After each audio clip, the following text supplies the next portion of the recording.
Oh, hey, get ready to enjoy this great podcast with Courtney and her friends, fueled by Salt and Smoke. You're cute. The Courtney Show. We're really excited. Tonight is the night. We've been talking about it for a while. Back to the Future at the fabulous Fox Theater starts this evening. And what an honor it is to have the writer, the producer of Back to the Future, the first three films, and the musical that's going to be on the stage at the fabulous Fox with us, Bob Gale. How you doing, Bob? Hey, yeah. Thank you. Thank you, Courtney. Thank you, That was Brenda. a weak applause. Hold on. Bob Gale. Yeah! I didn't have my microphone on. That was better.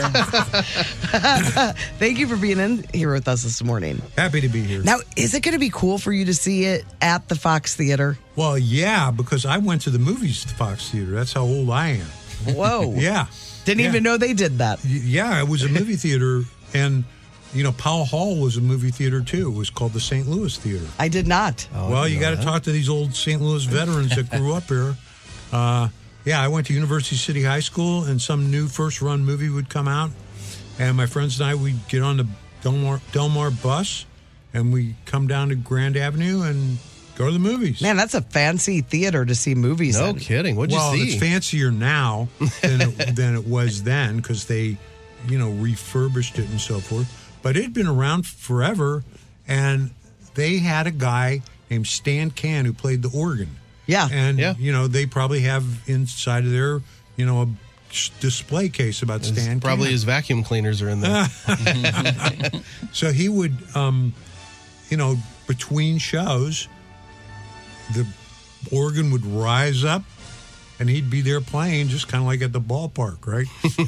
Wow. And they would advertise, such and such a movie, John Wayne, Sons of Katie Elder, with Stan Can on the organ. That's pretty cool. Well, let's talk about Back to the Future. It took a long, long time to have this movie made. It did. It did. The story was born in St. Louis, actually. I was visiting my parents in University City. My dad had gone to U City High School just like I did. And I found his high school yearbook in the basement, which I'd never seen. And I saw that my dad had been the president of his graduating class. Now, I was not friends with my class president. I would have nothing to do with that guy. And I thought to myself, gee, was that the kind of guy my dad was? Was he one of these rah-rah school spirit social guys that I couldn't stand?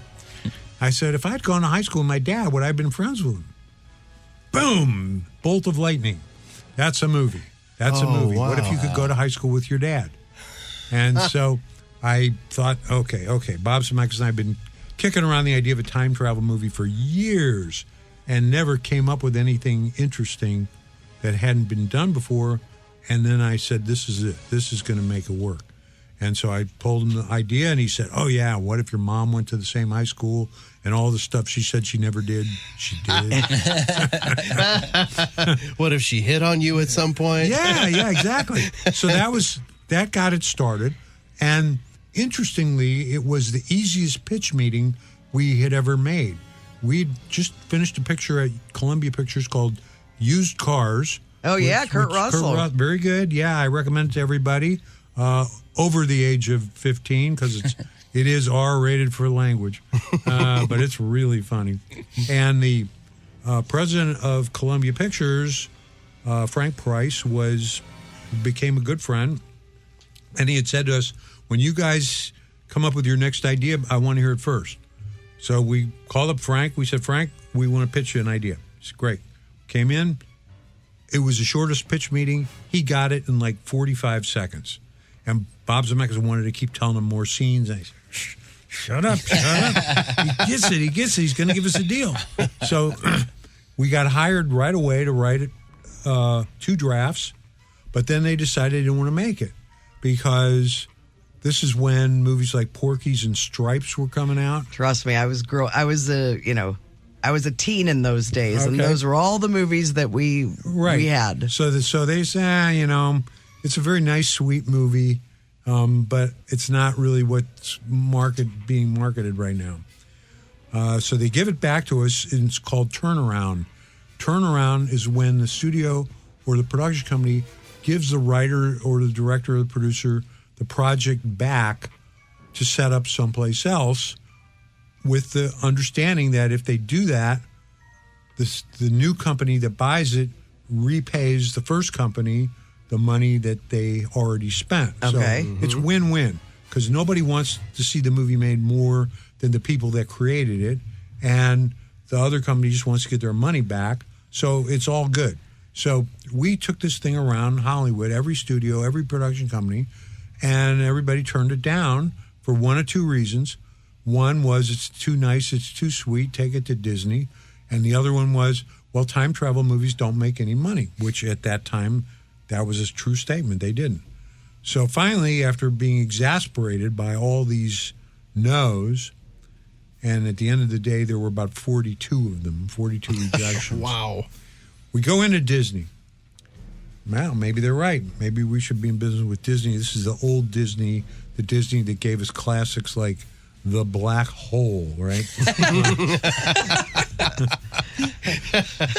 So we walk in this guy's office, and he looks at us, and he kind of stands up at his desk. He says, "Are you guys out of your minds?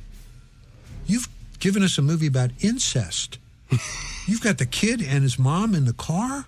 We are Disney. We don't do things." Oh, yeah, they just kill the parents all the time at the beginning of the movies. Right. So, okay. Our instincts were correct. Disney was not the right home for this. Zemeckis goes off and he makes Romancing the Stone. Oh, man. It's a such big good hit. one. Everybody and his uncle wants to be in business with Bob Zemeckis. They say, "Bob, what movie do you want to make?" He says, "I want to make Back to the Future." And we took it back to our friend Steven Spielberg, who would always like the script. And he would just set up Amblin Entertainment. And it was the very first Amblin Entertainment movie that we set up in 1984. I didn't realize Really? that. Yes. And your lead had changed, too. Oh, yeah. I need a sip of coffee. Okay. Hold on to your hats, folks. Big one. So we always wanted Michael J. Fox. He was on Family Ties, big hit show. And if anybody has not seen the documentary Still, which is on Apple, all about Michael J. Fox, it's well worth an hour and a half of your life to see this, because it lays a lot of this stuff out. So Michael's a gigantic TV star, and he's perfect. We know he's perfect. Has he done film No. up to this point? Okay, because I couldn't remember if Teen Wolf Well, came Teen out. Wolf, he shot Teen Wolf Okay. ahead of Back to the Future, but they held it back. Once they found out he got into Back to the Future, they said, Oh, let's make Yeah. this bigger because right. this is going to be great. Right. But so he went to the producer Family Ties and he said, "Guys, this is a great script. It's so great. I don't even want Michael to see it, because if he sees it, he will hate me for telling him he cannot do it. We need him on this show because his TV mom, Meredith Baxter Burney, is pregnant and she's carrying the show. And I mean, he's carrying the show." So we understood. We pushed our start date back twice, I think, trying to find the right guy. And finally, the head of MCA Universal, he was really bullish on an actor named Eric Stoltz, who had just finished a movie there called Mask, where he played plays this Rocky kid, Dennis. Yeah, with this deformity. That's a good picture. Yeah, but he wasn't shown. Right. You just see him acting Behind the makeup. behind this gigantic fake head thing. But Scheinberg was of the opinion that if he could give a performance with all those prosthetics, he can do anything. And we screen tested him, and we weren't quite as impressed with him as Scheinberg was. We were leaning towards an actor named C. Thomas Howell, who went on to do Outsiders and a bunch of other movies. Good solid The actor. Hitcher. He would have done fine. Yeah. And Scheinberg didn't like him, and he said, "I am so sure that Eric Stoltz is going to be great that if he doesn't work out, you can start the movie again with somebody else."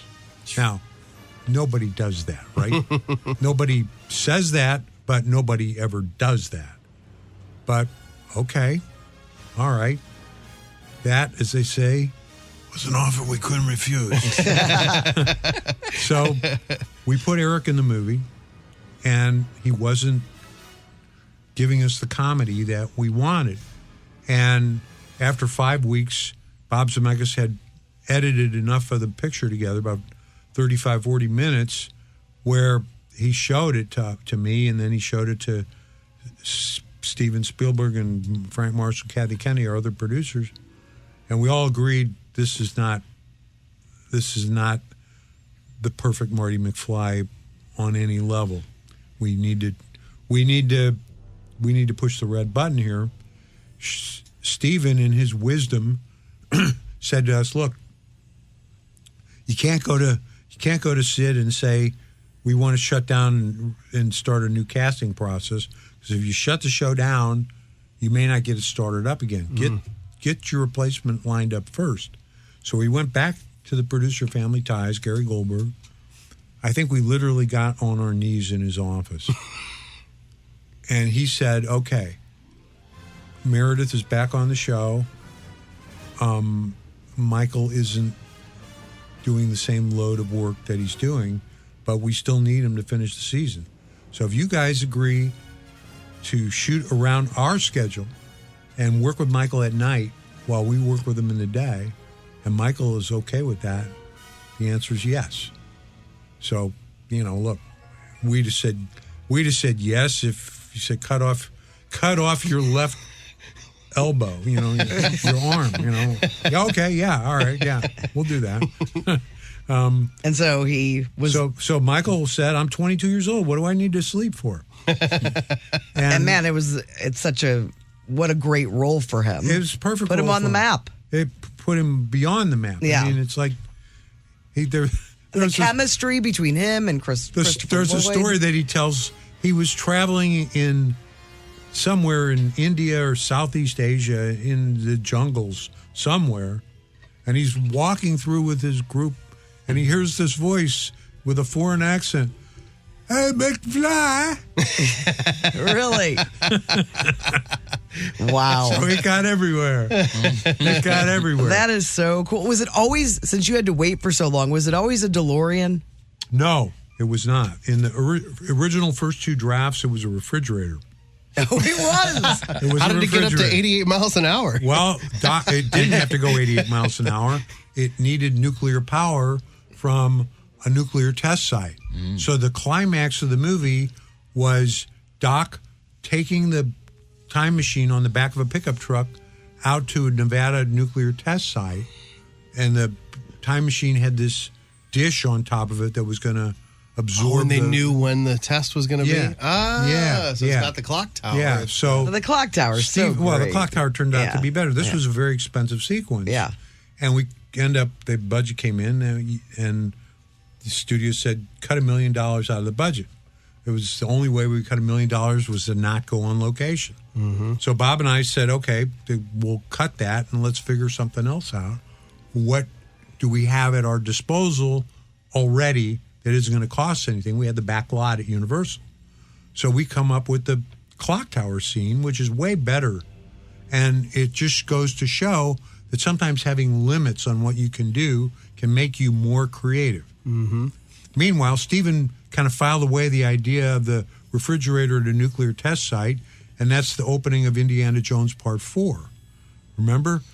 Harrison Ford goes to this nuclear test site, and he hides in a lead-lined refrigerator. Oh, my gosh. I've never seen 4. I have. I do remember that at the very beginning. Which one? It's not a movie you have to see. I'm not going to act like I've seen Stephen. it. If they show it at the Fox, I'll go and watch. Spielberg listens to our show quite a bit. So anyway, the movie's so successful that Universal obviously wants a sequel, and we gave them 2 sequels. Yeah. But then we said, that's it. We're going to put the end at the end of Part 3 because we feel like we have told the story that we want to tell. We don't have any further place to go with these characters. And people would always come and say, hey, when are you guys going to do Back to the Future Part 4? And we'd say, over our dead bodies, literally, because they couldn't make Part 4 without us. Michael develops Parkinson's disease, and then it's like, okay, do you want to see a Back to the Future movie without Michael J. Fox? No. People don't want to see that. And you understand why he can't do one, right? And they go, yeah. So they got it. But we thought, inspired by Bob Zemeckis' wife, Leslie, they had seen The Producers on Broadway, which was one of the best musical from a movie adaptations ever done. And she said, Bob, have you and Bob ever thought about doing Back to the Future as a theatrical musical? And Bob said, that's an interesting idea. I'm going to kick that around with Bob Gale when I get back to L.A.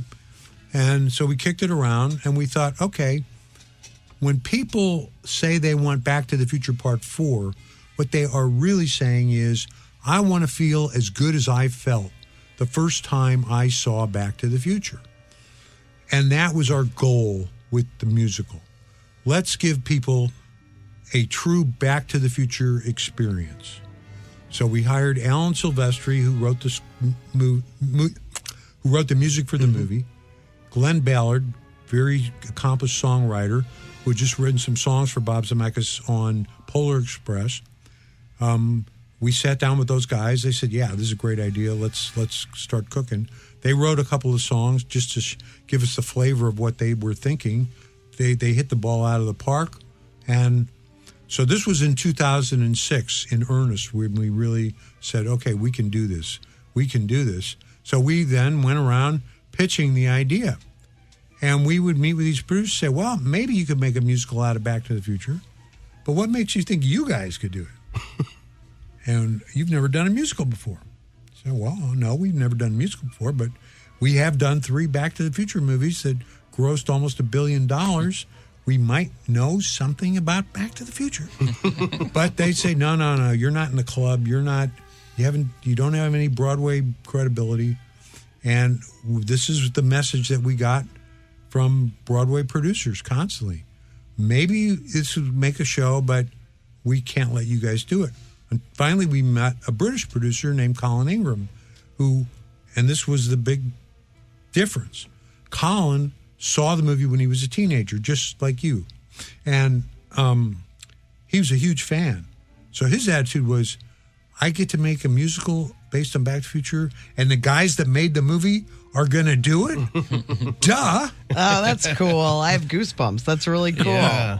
So we started it in the UK because he's British, and in the UK, we knew we had a huge built-in fan base because if you're of a certain age and in the United States, you know that the day after Thanksgiving, one of the TV networks always ran The Wizard of Oz, and your parents would sit you down in front of the TV and say, kids, you got to see this classic movie, Wizard of Oz.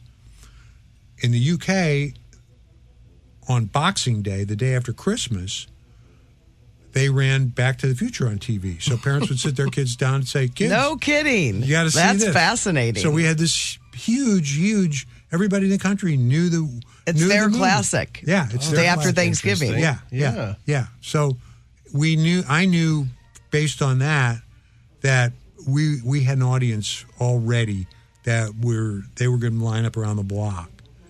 And again, it wouldn't be Back to the Future if we didn't have some major glitch, which was COVID, because we opened the show in Manchester. We had 21, I think, previews, 5 performances, and then COVID shut down the world. So we had to shut down our show, and 16 months later, we got it back up and running in London. It's been still running there. We just started our 4th year. Then we got it up and running on Broadway a year ago, July, and still running there, and successful enough to say, okay, let's take this sucker on tour. Yeah, so tonight is the opening night for Back to the Future, the musical. And from what I've heard from anybody that's seen it on Broadway or elsewhere, they said, somebody in our office actually said, it's just one of those things you have to see, and spectacle is used a lot. Spectacle. It is Like, he's like, I spectacle. don't even know how they are doing it. Well, that was our goal, to say we need to raise the bar on theatrical special effects, which we do. And we give you that Back to the Future experience. And one of the reasons it's so good at the risk of blowing my own horn, is Bob Zemeckis and I always had the red button. So if we saw that the show was going off the rails, we could just push the red button and say, we're not doing this anymore. So, and there was one time when we got close to that, but we didn't, and we powered through what our problems were. And the joy was that everybody that worked on the show was a fan of the movie. So they came to it with the approach that I'm not going to be the one to screw this up. This movie's too good. This has got to be the best work I've ever done. And so it's pretty damn good. That's awesome. Well, get tickets. It opens tonight. You have I know that you have more interviews to do in this building. Bob Gale. There's so many more things I want to ask you about, but sadly we don't have the time. But there's Easter eggs in the movie. There's a really good article in St. Louis Magazine that they did with you because you did that Q&A. But there's a lot of interesting history with Back to the Future. But it's going to hit the stage tonight. Fabulous Fox Theater, fabulousfox.com is where you can get your tickets. And take your kids, even if they haven't seen the movie. The show is designed, whether you've seen the movie or not, it works. Tonight through October 6th at the Fox Theater. Thank you so much, Bob Gale, for being a part of the show today. Thank you, Courtney. I've had a good time. Just so much fascinating information. Thank you, Bob Gale. You're welcome. It's the Courtney Show on the Arch. Hi, I'm Mark Cantor. My law firm is Cantor Injury Law. Honor, integrity, loyalty, faith, and family are the principles and the foundation of Cantor Injury Law, and why we get justice for the injured and can win you the big bucks. If you have been in a car accident, truck accident, boating, or ATV crash, or even had a dog bite, please call Cantor Injury Law, 314-628-9999. There's no fee unless you win. The choice of a lawyer is an important decision and should not be based solely upon advertisement. Oh, hey, this is Tom from Salt and Smoke. I like this podcast because it's made by real people who bring their own take on what's doing. Makes my day a little nicer to hear them talk. That's kind of what we try to do at Salt and Smoke. Real food from scratch, made the way we think is best to make your day have a little more flavor. Find your bestie at saltandsmokebbq.com. Oh, and Chris isn't that funny.